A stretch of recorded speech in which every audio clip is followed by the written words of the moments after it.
Here are the top 5 Bible verses to start your day with peace and power. Start your day with God's Word. Philippians 4, verse 13. You can do all things through God who gives us strength.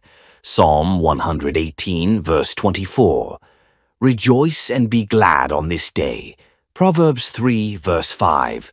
Fully trust in the Lord. Isaiah 41, verse 10.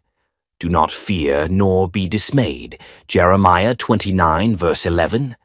God's plan for you is good. Narito ang natatanging 5 mga talata sa Biblia para umpisahan mo ang iyong araw ng may kapayapaan at kalakasan.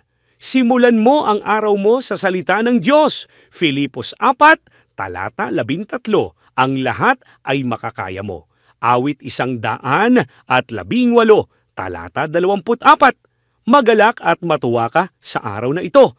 Kawikaan 3, talata 5. Magtiwala ka sa Diyos ng lubusan. Isayas 41, talata 10. Huwag kang matakot o madismaya.